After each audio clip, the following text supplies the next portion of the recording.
اعوذ باللہ من الشیطان الرجیم بسم اللہ الرحمن الرحیم ہدانی ربی الی صراط مستقیم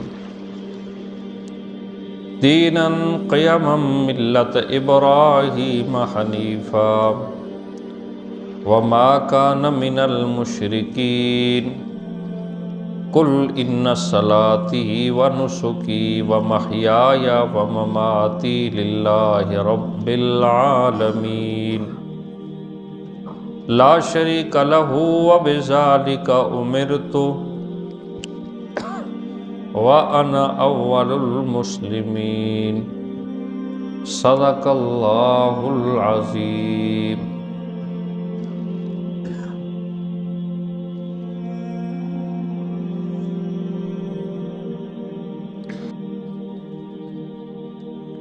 چار پانچ دن بورڈ پہ جو سبق لکھا ہوا تھا، مجھے امید نہیں بلکہ یقین ہے کہ آپ کو یاد ہو گیا ہوگا۔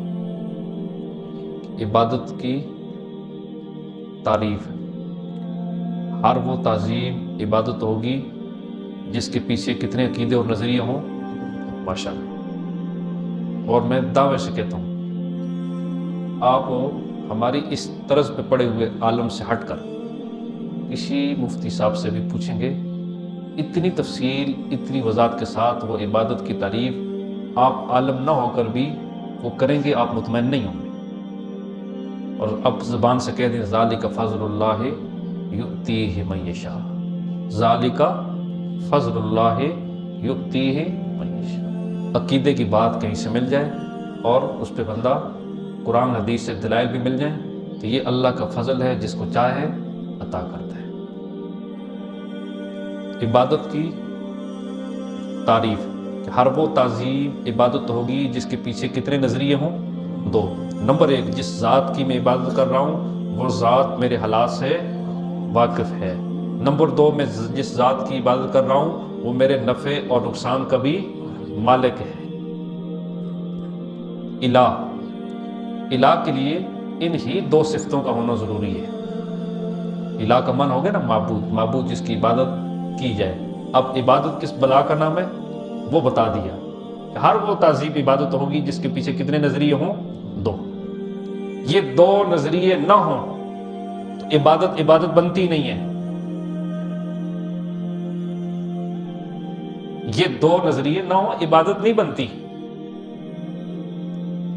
وہ تعظیم ہو سکتی ہے، ادب ہو سکتا ہے، احترام ہو سکتا ہے، لیکن رب کی جو عبادت ہے تو خالص رب کے لیے کی جائے، اس کے پیچھے ان دو عقیدوں اور دو نظریوں کا ہونا ضروری ہے۔ مثال میں نے دی، آپ دو زانو بیٹھے استاد کے سامنے، ماں باپ کے سامنے، بڑوں کے سامنے، مجلس میں دو زانو بیٹھے ہیں۔ اب وہ دو زانو بیٹھ گئے لیکن وہ استاذ کی تعظیم ہے، لیکن استاذ کی عبادت ہو نہیں کہہ سکتے۔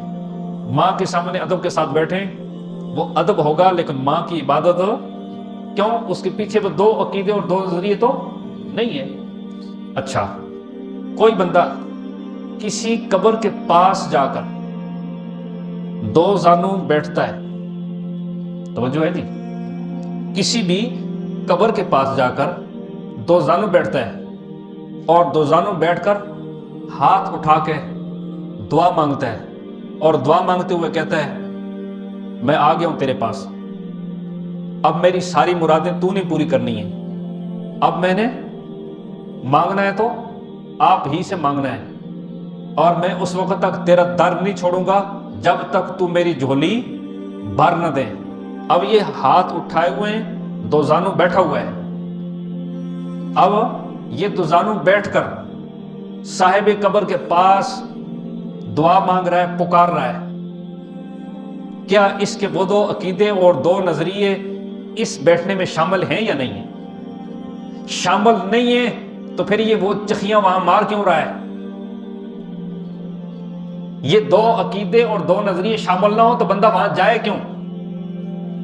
ایک بندے کو پتا ہے کہ وہاں میری سنتا ہی کوئی نہیں ہے، تو دنیا میں بھی کسی مجلس میں عزت نہ ہو تو بندہ وہاں اس تقریب میں بھی بیٹھنے کے لیے تیار ہو نہیں ہوتا کہ ایک بار میں گیا تھا، انہوں نے تو میری طرف التفات ہی نہیں کیا، اور کسی کو پتا ہو کہ میں جس کے پاس جا رہا ہوں وہ میری سنے گا بھی، سننے کے بعد میری مشکلوں دور بھی کرے گا، تب ہی تو وہاں جائے گا نا۔ اب یہ دو عقیدے اور دو نظریے پیچھے ہیں۔ اب اگر کسی قبر کے پاس جا کر وہاں تعظیم کی تو وہ تعظیم عبادت ہو جائے گی اس صاحب قبر کی، اور کلمے میں کہا تھا لا الہ الا اللہ۔ اس کو پھیلاتے جائیں آپ، میں اس کو پھیلاؤں گا تو 29 رمضان تک یہ سلسلہ چلتا رہے گا، ہمارا سبق رہ جائے گا۔ دوبارہ میں اتنی بات آپ کو سمجھانے میں کامیاب ہو چکا ہوں کہ ہر وہ تعظیم عبادت ہوگی جس کے پیچھے دو عقیدے اور دو نظریے۔ اب آتے ہیں عبادت کی قسموں کی طرف۔ موٹا موٹا سبق میں نے بورڈ پہ لکھ دیا ہے۔ عبادت کی کل 3 قسمیں۔ پہلے ہم نے عبادت کی تعریف پڑھی، الہ سے بات شروع ہوئی تھی، معبود جس کی عبادت کی جائے، عبادت کی تعریف ہو گئی۔ اب عبادت کی قسمیں۔ دنیا کی کوئی بھی عبادت، کوئی بھی نیکی، کوئی بھی ثواب کا کام ان 3 قسموں سے باہر نہیں ہے۔ کوئی بھی عبادت ہوگی وہ ان 3 قسموں کے اندر ہوگی، اور وہ قسمیں کتنی ہیں؟ 3۔ نمبر 1 قولی، نمبر 2 بدنی، اور نمبر 3 مالی۔ 2 کا تعلق بندے کے جسم سے اور تیسرے کا تعلق جسم کے ساتھ جیب سے۔ یوں یاد رکھیں، قولی، بدنی، مالی۔ عبادت کی کتنی قسمیں جی؟ اب یہ یاد رکھیں، بار بار یاد رکھیں۔ عبادت کی 3 قسمیں، قولی، بدنی، مالی۔ قولی، بدنی، مالی۔ عبادت کی کتنی قسمیں جی؟ نمبر 1 قولی، نمبر 2 بدنی، نمبر 3 مالی۔ اور عبادت کی کوئی قسم ان 3 قسموں سے باہر ہو نہیں۔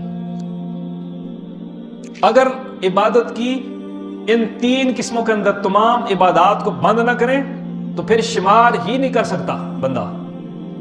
نماز عبادت ہے، روزہ عبادت ہے، حج عبادت ہے، شیطان کو کنکریاں مارنا عبادت ہے، طواف عبادت ہے، سعی بین صفا والمروہ عبادت ہے، حج عبادت ہے، منا عرفات اس وہاں کے ارکان ادا کرنا عبادت ہے، نماز عبادت ہے، زکوٰۃ عبادت ہے۔ لیکن یہ ساری عبادات ان 3 قسموں سے باہر ہو،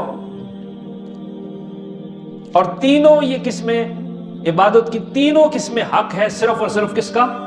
اللہ تعالیٰ کا۔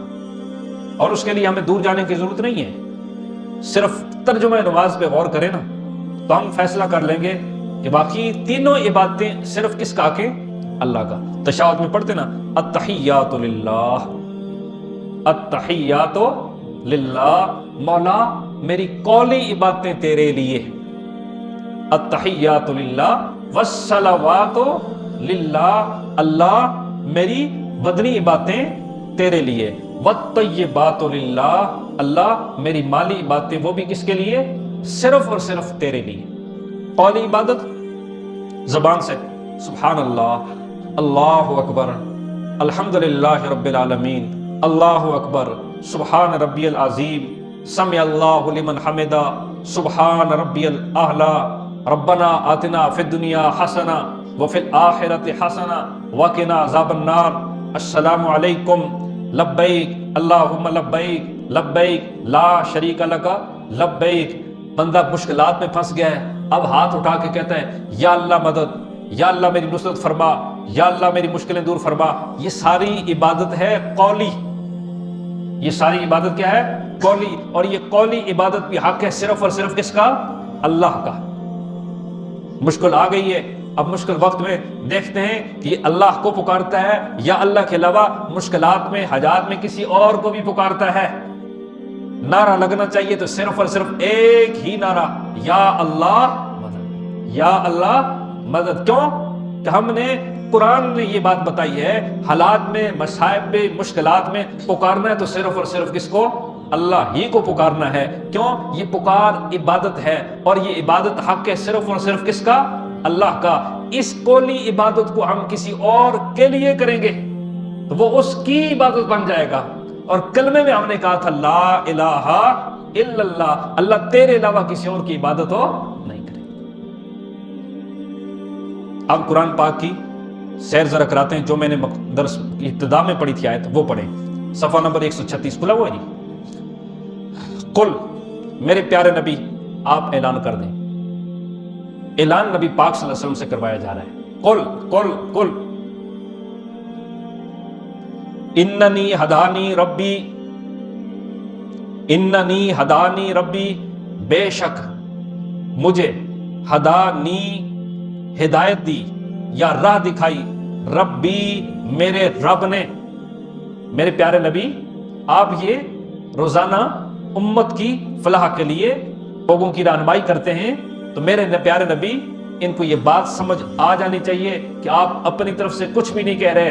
ہدانی ربی، رہنمائی کر رہا ہے میرا رب، الی صراط مستقیم، صراط مستقیم کی طرف ہو۔ رب مجھے انگلی سے پکڑ پکڑ کے صراط مستقیم دکھا بھی رہا ہے اور اس پہ لے کے جا بھی رہا ہے۔ یہ اللہ کے نبی کہہ رہے ہیں کہ مجھے میرے رب نے کیا دکھایا ہے؟ صراط مستقیم، مجھے صراط مستقیم پہ چلایا ہے۔ اب وہ صراط مستقیم ہے کیا؟ بندہ نا تذبذب کا شکار ہوتا ہے، نماز میں بھی کہتا ہے اہدنا الصراط المستقیم، یا اللہ مجھے تو صراط مستقیم پہ چلا یا صراط مستقیم دکھا۔ تو پریشان ہونے کی ضرورت نہیں ہے، آپ قرآن پاک کے طالب علم ہیں، آپ کو پتہ چل جائے گا ان کی اس آیت سے کہ صراط مستقیم ہے کیا ہے۔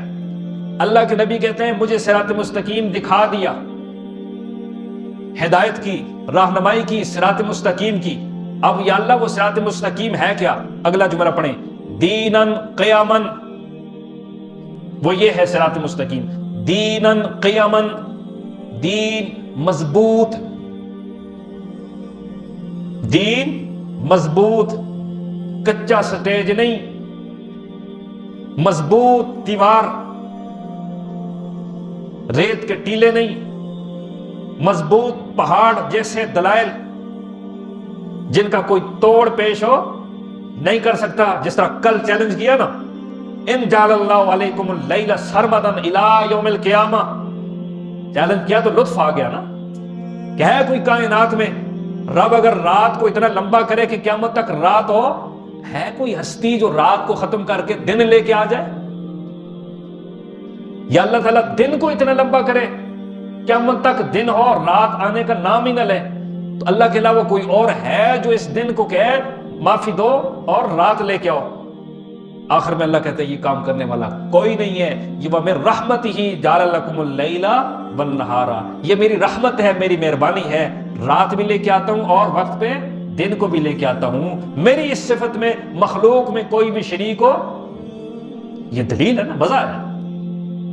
تو یہاں بھی قرآن کہتا ہے دینن قیامن، دین دلائل اس کے بڑے مضبوط، دلائل اس کے بڑے وزنی، ملت ابراہیم، طریقہ ہے ابراہیم علیہ السلام کا۔ ابراہیم علیہ السلام کی نا کچھ ادائیں، کچھ وفائیں، کچھ دعائیں رب کو اتنی پسند آئی نا، رب نے ان کو میرے لیے اور آپ کے لیے سنت بھی بنا دی۔ اب یہ جو قربانی ہم کرتے ہیں یہ کیا ہے؟ ابراہیم علیہ السلام کی پہلا خواب، پھر ادا، پھر وفا، پھر دعا، رب کو اتنی پسند آئی میرے اور آپ کے لیے قربانی بنا دی۔ صحابہ نے پوچھا یا رسول اللہ یہ قربانی ہے کیا ہے؟ تو اللہ کے نبی نے فرمایا سنت ابیکم ابراہیم، یہ میرے بابا ابراہیم کی سنت ہے۔ تو یہاں بھی جب دین کا تعارف ہونے لگا تو فرمایا ملت ابراہیم، یہ صراط مستقیم، مضبوط دلائل والا دین، ملت ابراہیم، یہ رستہ ہے ابراہیم علیہ السلام کا۔ اور ابراہیم علیہ السلام کا رستہ کیسا ہے؟ حنیفاً، حنیفاً یکسو، یکسو ایک در والا، ایک کے سامنے جھکنے والا، ایک کے سامنے جھکنے کی ترغیب دینے والا، پیشانی پیدا کرنے والا اگر اللہ تو یہ جھکے بھی کس کے سامنے؟ اللہ کے سامنے۔ اس کو کہتے ہیں یکسو۔ یا اللہ مولا اشارہ تو دے اور ذرا سمجھانا، نہیں سمجھ آئی۔ دینن قیامن ملت ابراہیم حنیفن صراط مستقیم، یا اللہ حالے بھی گل نہیں سمجھ آئی۔ اللہ کہتا ہے پریشان ہونے کی ضرورت نہیں ہے، آپ کو سمجھا دیتے ہیں۔ اتنے دلائل شلائل اگر کسی بندے کو سمجھ نہیں آتے نا، اور دلائل کی باریکی میں جاتا بھی نہیں ہے، پھر بھی توحید سمجھنا چاہتا ہے تو سن لے، ما کانا من المشرکین، ابراہیم علیہ السلام کا اور مشرکوں کا آپس میں کوئی تعلق نہیں تھا۔ اللہ، چھوڑو دلائل کو، دین حنیف، ملت ابراہیم اور صراط مستقیم وہ ہے جس کا مشرکین کے ساتھ کوئی تعلق ہو نہیں ہے، یعنی جو مشرک ہوگا اس کے پاس دین حنیف کی خوشبو نہیں ہوگی، ملت ابراہیم کا دعوے دار وہ نہیں ہوگا، صراط مستقیم کا دعوے دار وہ نہیں ہو سکتا۔ صراط مستقیم کے دعوے دار وہی ہو سکتے ہیں جو اعلان کریں لا شریک لہو، ہمارا کوئی شریک ہو۔ کل، اب یہ آیت آنے والی ہے، کل میرے پیارے نبی ایک اور اعلان کر دیں، ان صلاتی، آسان آیت ہے، آپ نے ترجمہ کرنا ہے، ان بے شک، صلات کہتے ہیں نماز، یا نسبت کی ہے، میری نماز، کل ان صلاتی، میرے پیارے نبی آپ اعلان کر دیں میری نماز۔ نماز میں کتنی باتیں آ گئی؟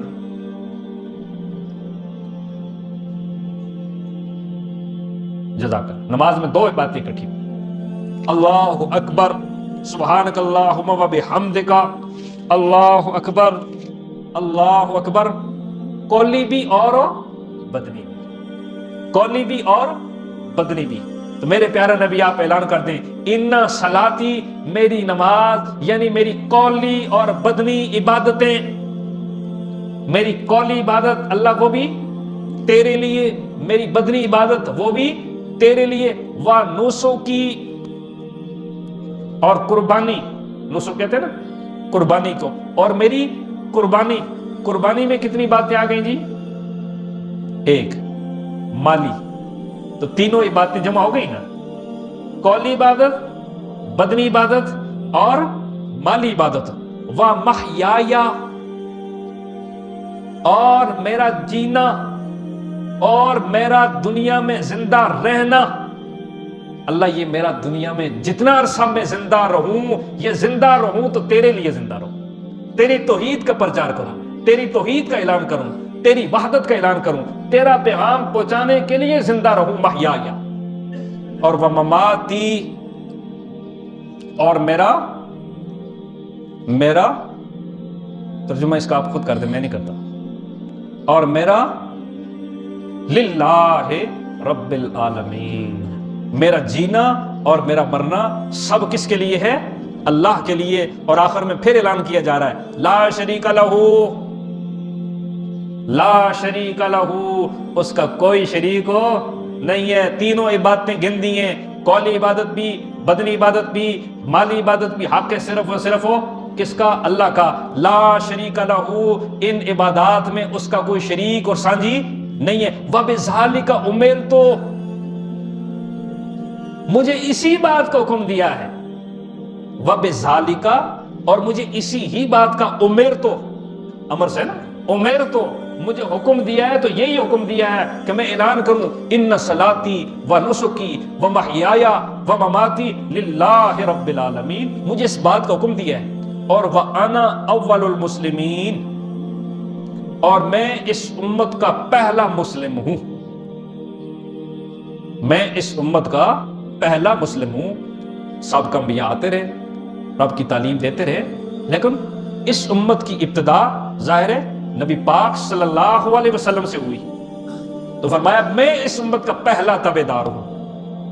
اب مذاکراتی ٹیم نا، بعض لوگ آتے ہیں مذاکرات کے لیے، حضرت ہاتھ ہولا رکھو، ایک سیڑھی آپ نیچے آئیں، ذرا ایک سیڑھی آپ اوپر جائیں، کچھ درمیانہ راستہ اختیار کریں۔ مذاکراتی ٹیم کو قرآن جواب دے رہا ہے، قُلْ أَغَيْرَ اللَّهِ أَبْغِي رَبًّا، ظالمو تم مجھے یہ کہتے ہو کہ مسئلہ توحید بیان کرنے میں لچک دکھائے اور میں رب کے علاوہ کسی اور کو رب مان لوں۔ قُلْ أَغَيْرَ اللَّهِ، کیا اللہ کے علاوہ، غیر، اغیر اللہ، کیا اللہ کے علاوہ، ابغی، تلاش کروں میں، ربن، کسی اور رب کو۔ یہ جو تم جا رہے ہو ایک در پہ ایک در پہ ایک در پہ رب کو تلاش کرنے کے لیے، کیا میں اس ایک رب کو چھوڑ کر میں بھی تمہاری طرح ٹھوکریں کھاتا رہوں اور بہت سارے رب تلاش کروں؟ سنو، وَهُوَ رَبُّ كُلِّ شَيْءٍ، وَهُوَ